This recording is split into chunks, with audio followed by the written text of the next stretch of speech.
in 3 years. 56,000 war dead in 3 years. In Vietnam, there were 58,000 war dead over a span of 10 years. So you imagine the kind of casualties that were being sustained on a daily, weekly, monthly, yearly basis. So imagine all the bodies that were coming back.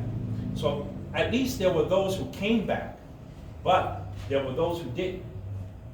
And so the 65th Honor Task Force, with the help of many others, we were able to collect and maintain a database of the MIAs and the KIAs.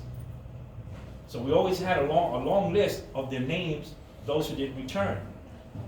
68 years later, when President Trump was the only president, not the first, the only president who stepped foot in North Korea, he came back with 72 remains. When I heard about that, I knew in my heart of hearts, and from my own research, that out of that 72, there's got to be one Puerto Rican in there. I mean, they were all American soldiers, but I knew that there had to be Borinquenier servicemen in that group because of the number that were missing and where they were operating. And so I put together that list. I wrote a letter to the command in Hawaii that identifies the remains, and started some correspondence with them.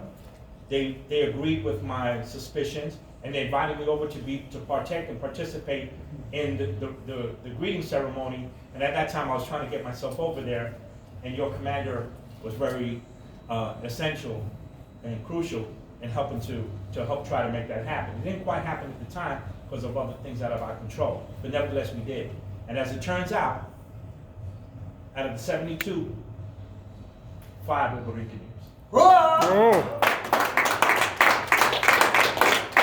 I got them back, and they were buried with full honors around the country.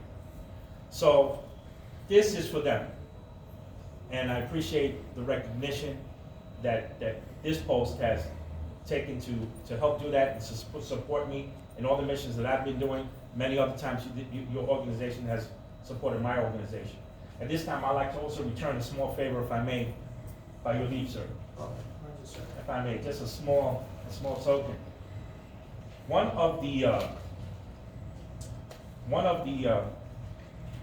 achievements that we were able to accomplish was with the 65th Honor Task Force was that we helped recommend and push and lobby the Congress to award the 65th Infantry Regiment the Congressional Gold Medal, which is the highest recognition that the nation can bestow, that the people of the United States can bestow. So now they fall into the annals of legendary units like the Navajo Code Talkers, the Tuskegees, and the Japanese Senseis and such. And so among them now are the 65th Infantry Regiment of Puerto Rico, not only because of their ethnicity, but of what they did, what a lot of the public never knew. The 65th Infantry Regiment has the unique distinction of conducting what became the last battalion-sized bayonet charge in American military history.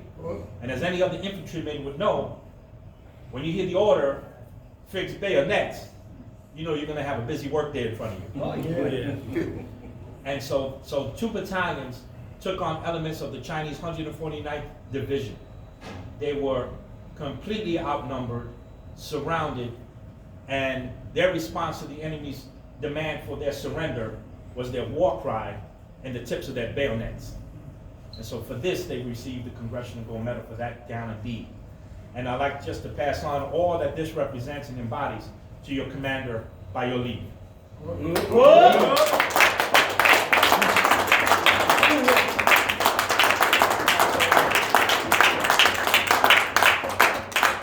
And if I may, in front of the presence of the company herein, I'd like to also decorate him with the coat of arms of the Borinqueniers.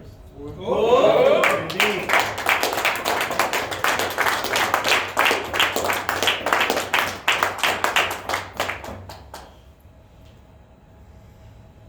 Thank you. Thank you, sir. Thank you. I Thank you all. appreciate it. Thank you, sir. Thank you. Thank you, Mel. Great friend to the folks. Thank you.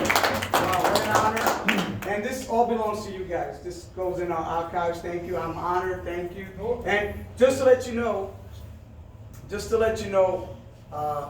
we were partially successful in regards to helping Mele and Lopez.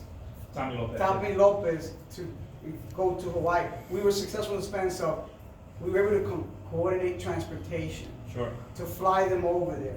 But unfortunately, the funds were never provided for them to maintain and get around over there. But at least transportation, thanks to JetBlue, thanks to Hawaiian Airlines. Hawaiian Airlines. So. And this post. And this post, because I represent your post, I made some phone calls, things happen.